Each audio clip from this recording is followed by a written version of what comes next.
Week 9 of the college football season is in the books. With some fun weather games, we saw some dominant performances across the nation, stemming from Thursday all the way through Saturday night. And we're here to recap them all with our National Team of the Week, presented by our friends at Eckrich. This is a Team of the Week that begins with KJ Costello giving us a vintage Costello performance in his return to action for the Stanford Cardinal, proving why he was so highly thought of last season. Injuries he's dealt with this year, but this weekend against Arizona had a great game, an elite passing grade. He was dominant down the field. 163 of his yards came on those throws, targeted at least 7 yards down the field. He had 15 first downs that he was responsible for, and another 3 scores. A big game for Stanford, a big game for Cardinal in the win over Arizona. Staying out west, this one was Friday night. Michael Pittman, he caught the game winner for USC against Colorado. He had 75 of his yards coming after the catch. Obviously that healthy, very healthy 10.7 yards after the catch mark. It all equaled a perfect passer rating when he was targeted.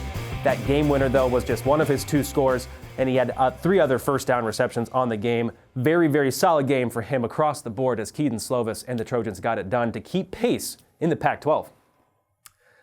Another guy here needing no introduction if you've seen any of our videos before, Penei Sewell. The entire Oregon line, actually, they sport 3 players on our national first team, another one on the second team as well, and Calvin Throckmorton.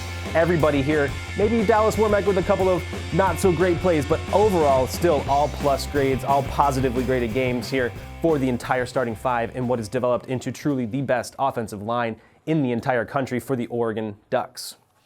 But there it is, that entire national team of the week. Obviously these 3, Jake Hansen, Shane Lemieux, and Sewell for the Oregon Ducks, earning their rightful spots on the list as well.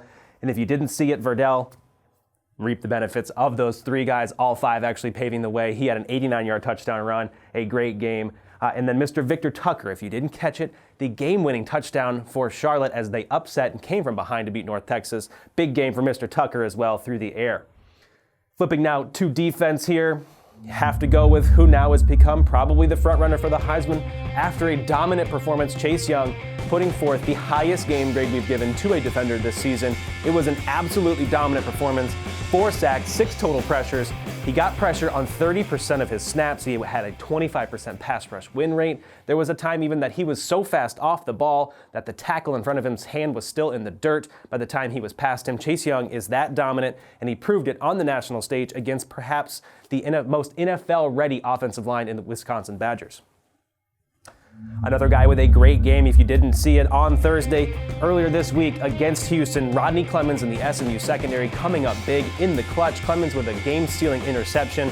He also broke up 2 passes and allowed just a passer rating of 27.1 as the Mustangs keep their undefeated streak going, and maybe they have a college game day visit when they head to Memphis next week.